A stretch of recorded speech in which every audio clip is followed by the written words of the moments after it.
kita lanjutkan. Mungkin ada yang mau bertanya, silakan.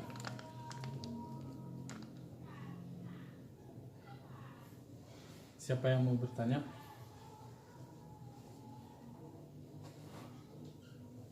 Ya, silakan.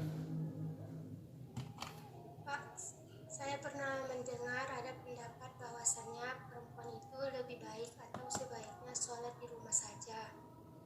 Jadi Pak, jika saya ingin menyempurnakan sholat saya dengan berjamaah di masjid, apakah lebih baik Pak? Terima Oke. kasih Pak. Ya, sama-sama. Oke, saya akan jawab. Sebenarnya begini, kenapa perempuan secara umum dianjurkan salatnya di rumah? Kalau kita melihat riwayat-riwayat yang dilakukan oleh Nabi Muhammad SAW pada masa Nabi dahulu, tidak banyak perempuan yang salatnya di masjid. Artinya karena memang kondisi pada saat itu tidak memungkinkan semua perempuan salat di menasah atau salat di masjid. Sedangkan laki-laki itu sangat dianjurkan untuk salat di masjid. Tapi di kalangan ulama juga mengatakan bahwasanya untuk laki-laki juga kalau mau salat di masjid hendaknya salat jamaah. Kalau tidak salat jamaah, sebaiknya laki-laki juga salatnya di rumah. Artinya kalau nanti waktu asar, lalu laki-laki pergi ke menasah atau pergi ke masjid, itu di kalangan ulama menyuruh kalau tidak ada jamaah di masjid itu maka tetap lebih bagus di rumah untuk salatnya. Artinya salat jamaah, salat di masjid itu adalah salat jamaah, bukan salat pribadi, bukan salat munfarid atau salat sendiri. Demikian juga dengan perempuan karena aktivitas di rumah, kegiatan-kegiatannya banyak di rumah, maka sebaiknya seperti yang dikatakan tadi, sebaiknya salatnya di rumah. Kenapa sebaiknya salat di rumah? Karena aktivitasnya di rumah. Tapi kalau umpamanya perempuan mau salat jamaah juga, ya tentu saja salatnya akan lebih baik kalau dilakukan di masjid. Nah, ingat, masjid, kita garis bawahi, masjid adalah tempat salat untuk salat berjamaah, bukan salat munfarid. Jadi kalau umpamanya tadi untuk laki-laki juga, kalau dia tidak salat jamaah atau salat sunat malah dianjurkan di rumah. Nah, ini pertimbangannya. Jadi kalau kamu ingin menyempurnakan salat, seperti yang saya katakan tadi, kalau Anda ingin salat jamaah, maka salatnya ya sebaiknya dilakukan di menasah. Kenapa? Atau di masjid. Kenapa? Karena di masjid itu adalah tempat salat jamaah. Sedangkan di rumah adalah salat munfarid, salat sendiri, salat masing-masing di rumah. Jadi kalau ditanya mana lebih sempurna salat di rumah dengan salat di masjid, kita nggak bisa katakan umpamanya lebih sempurna salat di masjid, karena anjuran salat di rumah juga dianjurkan oleh Rasulullah. Kemudian salat jamaah dilakukan di masjid. Jadi kan bagaimana kalau umpamanya ada salat jamaah di rumah, umpamanya ayah kita menjadi imam, kemudian kita keluarga menjadi makmum, pahala salat jamaah di rumah juga tetap mempunyai nilai 25 atau 27 kali daripada salat individu. Jadi sebenarnya nilainya sama. antara masjid dan rumah. Cuma itu tadi, biasanya tradisi yang ada dalam Islam, masjid itu adalah tempat untuk salat jamaah. Mungkin itu. Jadi kalau kamu mau salat, sempurna salatnya ya di rumah juga bisa. Tapi kalau umpamanya mau sempurna salat jamaahnya, karena masjid itu adalah tempat salat jamaah, maka tetap lebih bagus kamu salat di masjid, karena nilai dari salat jamaah itu sampai kepada 25 atau 27 kali dari salat pribadi atau salat sendiri. Oke, masih ada yang lain? Pak, saya ingin bertanya, Ya, silakan. bagaimana pendapat Bapak tentang warga Palestina yang mengungsi ke daerah selatan dengan membawa bendera putih yang tandanya menyerah? Ya, dia begini. Kita bisa lihat dari dua sisi. Pertama, kita melihat dari sisi fakta, kalau bisa kita katakan. Yang kedua, dari sisi agama. Dari sisi fakta kita lihat, perang itu kan identik dengan kemajuan teknologi. Artinya siapa yang mempunyai teknologi yang bagus, siapa yang mempunyai teknologi yang maju, maka dia pasti menang. Itu secara fakta. Kita lihat sekarang di lapangan, bahwasanya teknologi perang Israel itu lebih maju daripada teknologi masyarakat atau teknologi Palestina. Secara fakta seperti yang saya katakan tadi, tidak mungkin secara logika Palestina itu menang. Itu satu. Kemudian dari sisi lain, kita berperang di situ antara Muslim dan Yahudi, antara Muslim dan bukan Muslim. Artinya kita sebagai seorang Muslim, ya kita harus tetap memperjuangkan ya harga diri kita, memperjuangkan agama kita, memperjuangkan negara kita, walaupun kita tidak punya kemampuan.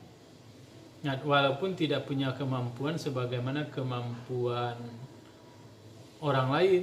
Jadi dari dua sisi itu, atau boleh jadi kita berkeyakinan kalaupun teknologi masyarakat Palestina tidak secanggih masyarakat Israel, kita yakin sebagai Muslim pasti akan datang satu saat bantuan Allah.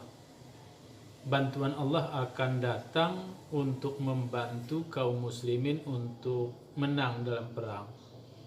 Cuma masalahnya sekarang, kapan? Kan itu.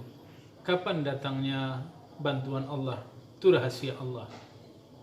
Apakah besok, lusa, dan seterusnya? Kalau kita melihat riwayat dari Nabi Muhammad SAW, biasanya bantuan Allah itu datang itu pada penghujung atau pada akhir, nanti baru datang bantuan Allah. Mengisyaratkan bahwa setiap manusia atau setiap orang Islam diutamakan berjuang dulu dengan menggunakan kemampuan sendiri. Artinya berjuang terus menghadapi musuh, walaupun senjata mungkin dari sisi senjata, dari sisi jumlah senjata mungkin kita kalah, tapi kita diwajibkan terus berperang untuk mempertahankan, seperti yang kita katakan tadi, mempertahankan agama Allah. Kita berjihad. Jadi ada dua sisi. Pertama tadi dari sisi fakta. Kalau dari sisi itu kita lihat bagaimana bila bila perang itu seperti yang Anda katakan tadi, ada sebahagian orang Palestina dari sisi fakta umpamanya tidak sanggup melawan masyarakat atau tidak sanggup tidak sanggup untuk melawan kaum Yahudi dari sisi persenjataan. Jadi boleh aja dia mengajak untuk, karena kita melihat dari sisi fakta, dia mengajak untuk berdamai, atau dia mengaku bahwasanya dia tidak sanggup, karena juga dia tidak tahu kapan sebenarnya bantuan atau pertolongan Allah itu datang. Nah, jadi ketika berperang ada orang yang tadi, karena kita kalau keyakinan kita agama juga, perang itu kan solusi terakhir. Solusi terakhir kalau tidak ada penyelesaian dalam kehidupan. Asal jangan umpamanya perangnya mereka berniat untuk mengalahkan agama. Nah, kalau berniat mengalahkan agama, kita tidak boleh menyerah sampai kapanpun, sampai darah terakhir.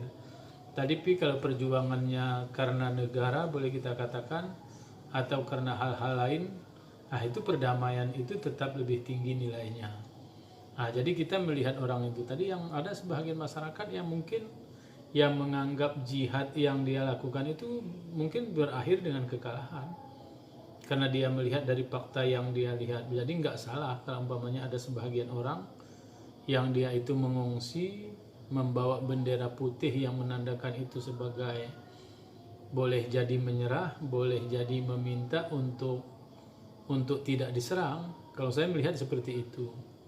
Jadi ingin melihat dari sisi fakta, kemudian lihat dari sisi agama, dari sisi jihad.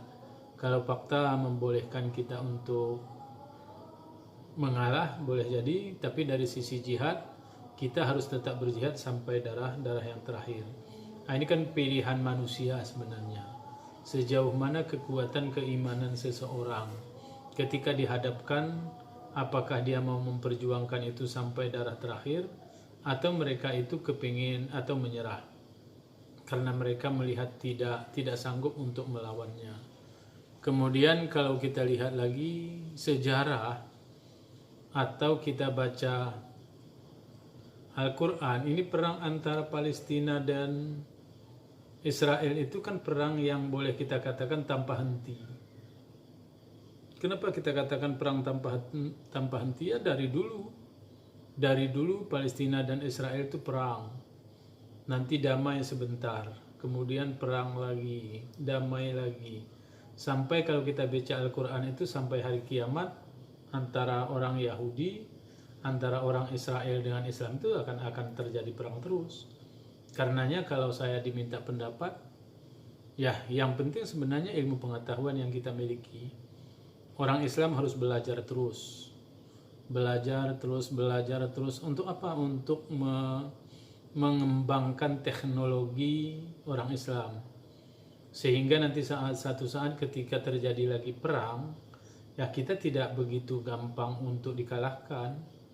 Nah, artinya boleh jadi umpamanya kita sehari ini tidak mau berperang dalam rangka mempersiapkan diri, senjata kita harus siapkan, artinya kita harus sekolah untuk ya satu saat membuat senjata perang itu lebih, ya dalam bahasa lain lebih maju dari kemampuan mereka. Mungkin itu yang bisa saya jawab. Oke, silakan yang lain. Bapak, Ya. Bagaimana tanggapan Bapak dengan seorang perempuan yang belum istiqomah memakai cadar, masih buka tutup kayak gitu, Pak? Terima kasih. Ya, sekarang kita definisikan dulu apa arti dari sebuah menutup aurat. Itu dulu kita definisikan. Apakah kita mendefinisikan selama ini dengan memakai cadar itu adalah pakaian yang paling baik? Nah, itu harus kita pahami dulu. Kalau kita pertanyakan lagi, apakah mereka yang tidak bercadar seperti pakaian-pakaian yang Anda pakai umpamanya ke kampus dan seterusnya, apakah itu pakaian yang salah? umpamanya yang Anda pakai selama ini ke kampus, apakah itu pakaian yang salah? Kalau memang pakaian yang kita pakai selama ini ke kampus tidak salah, maka tidak mengharuskan kita pakai cadar. Nah, kalau kita tidak menganggap bahwasanya pakaian pakai cadar itu adalah sesuatu hal yang paling baik, maka juga kita tidak harus pakai cadar. Nah, ini karena ketika kita berbicara tentang berbicara tentang pakaian. Kalau ditanya ke saya, ya pakai cadar itu salah satu mode. Nah, salah satu mode dari pakaian muslimah. Pakaian-pakaian yang Anda pakai selama ini pergi kuliah, ke kampus dengan memakai jilbab tidak pakai cadar, itu adalah pakaian Islami. Bukan pakaian yang bukan Islami. Artinya Anda menggunakan pakaian itu tidak berdosa. Nah, jadi kalau berkata istiqamah pakai cadar terus dengan tidak pakai cadar, saya pikir bukan artinya tidak pakai cadar itu adalah suatu yang salah. Itu juga dianggap sebagai seorang yang muslim, dia memakai jilbab, dia memakai baju yang menutup aurat. Nah, itu juga kita tidak katakan salah. Artinya orang yang seperti yang Anda katakan tadi, tidak bisa kita bilang bahwasanya mereka adalah berpakaian yang tidak istiqamah, mereka yang salah. Kalau saya mendefinisikan seperti itu. Cuma terkadang masyarakat kita sekarang salah mendefinisikan. Seolah-olah memakai pakaian, dari pakaian yang biasa Anda pakai kemudian dia memakai cadar, Anda menganggap mereka sudah hijrah. Arti hijrah itu dari ketidakbaikan menjadi kebaikan. Jadi kalau itu definisi yang kita gunakan, berapa banyak di dunia ini orang yang tidak baik? Dan hanya berapa orang yang baik yang pakai cadar? Nah, sebenarnya definisi hijrah itu sendiri, ya saya belum menganggap itu sebagai sebuah definisi yang benar. Artinya definisinya masih salah. Pakaian yang Anda pakai selama ini adalah pakaian benar. Pakai cadar itu juga tidak salah, adalah pakaian benar. Itu hanya sekedar mode, kalau saya katakan. Sekedar mode, ada mode yang seperti yang Anda pakai, kemudian juga ada mode yang pakai cadar. Kalau saya melihatnya kayak gitu. Jadi saya tidak menganggap orang yang pakai cadar terus, umpamanya dia istiqamah dengan kebaikannya. Orang yang tidak pakai cadar, ingat definisi yang saya kemukakan, tidak pakai cadar itu bukan artinya dia tidak pakai jilbab, bukan artinya dia menampakkan aurat, tetapi yang saya definisikan adalah pakaian-pakaian yang seperti yang Anda pakai ketika Anda pergi kuliah. Nah, jadi saya menganggap itu pakaian yang Anda pakai itu sudah Islami. Ibadah yang Anda salat itu, ibadah yang Anda lakukan sudah diterima. Jadi Anda tidak berdosa memakai pakaian itu. Nah, jadi tinggal ya perbuatan kan tidak ada hubungannya dengan pakaian yang Anda gunakan. Boleh jadi Anda selalu salat, Anda selalu berbuat baik, Anda selalu mengaji, Anda punya akhlak yang baik. Mereka yang pakai cadar juga sama dengan Anda, ya berarti dia adalah orang-orang yang tetap dalam kebaikan. Ya saya menganggap seperti itu. Oke, silakan, masih ada lagi? Pak, saya izin bertanya. Ya, silakan. Kenapa kita tuh harus berdoa? Bukannya udah ada takdir masing-masing.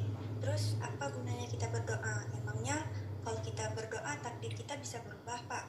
Terus kenapa kita harus ubah takdir kita? Bukannya takdir kita tuh udah yang sebaik-baiknya yang direncanakan oleh Allah untuk kita, Pak. Terima kasih, Pak. Ya, pertanyaannya bagus. Ini yang sering menjadi perdebatan, sering menjadi diskusi di kalangan orang-orang Islam. Sebahagian ada orang yang berkeyakinan bahwasanya manusia ini sama dengan robot. Dengan robot artinya semua semuanya kalau bisa kita katakan dikendalikan oleh Allah. Semenjak dia dilahirkan, kemudian semua perilaku, semua napas, semua kedipan mata, semua dan seterusnya itu adalah Allah yang menggerakkan. Itu satu. Tapi ada juga yang memahami sama dengan yang saya katakan pada Anda ketika kuliah antara budaya dan agama pada beberapa minggu yang lalu. Artinya kalau kita katakan ada agama dan ada budaya.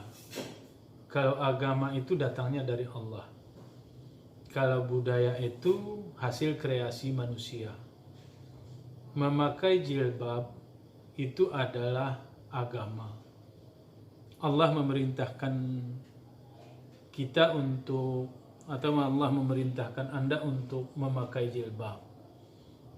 Kemudian Anda pakai. Jilbab yang Anda pakai, warnanya, modenya dari jilbab yang Anda pakai, itu adalah budaya. Itu adalah kreasi. Itu adalah akal manusia. Allah mencatat.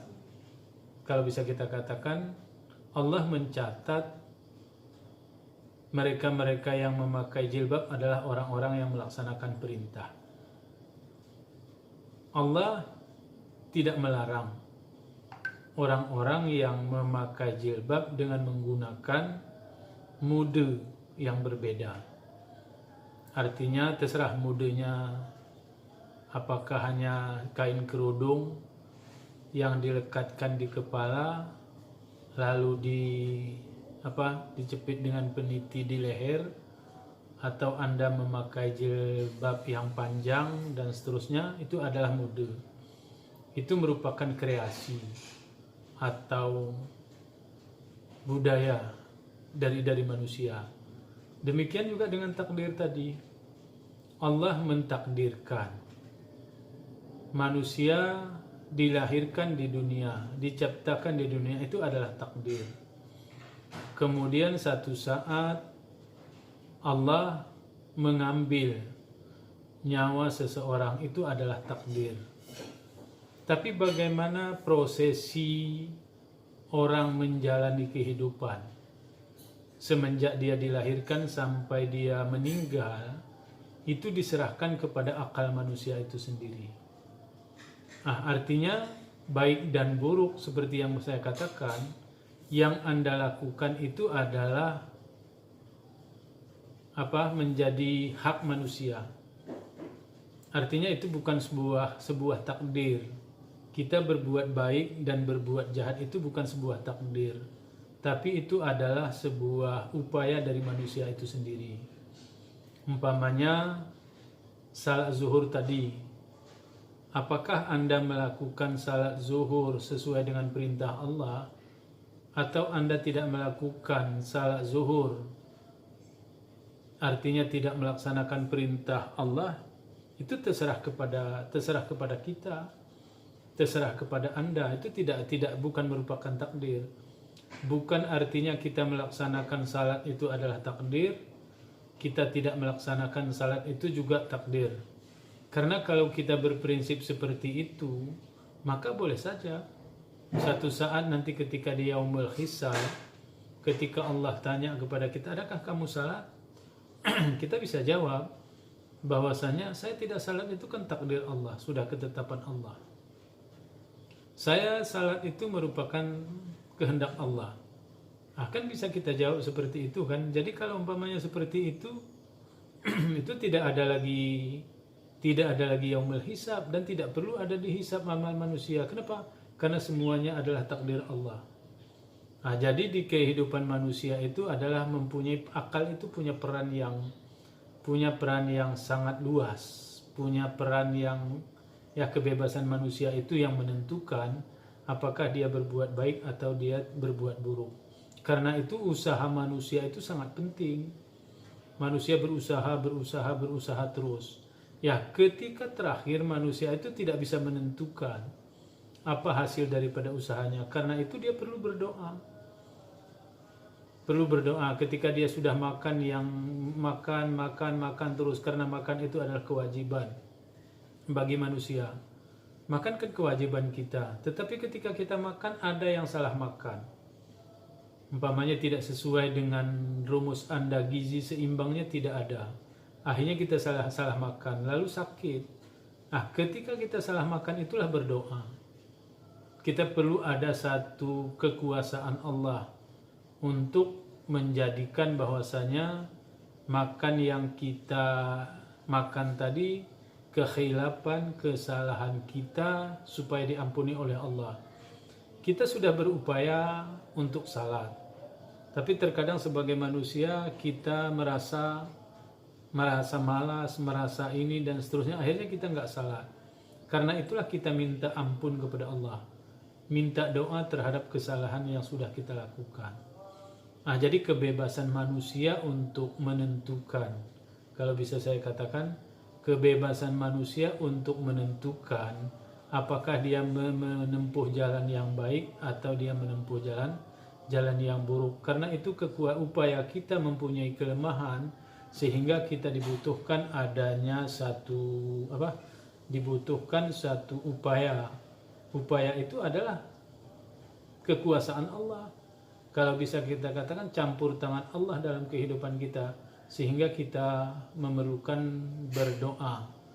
Sebentar saya tutup soundnya karena saya ada rekam untuk YouTube. Oke, demikian saja. Mudah-mudahan ada manfaatnya dari kuliah kita ini. Saya akhiri wabillahi taufik wal hidayah. Assalamualaikum warahmatullahi wabarakatuh.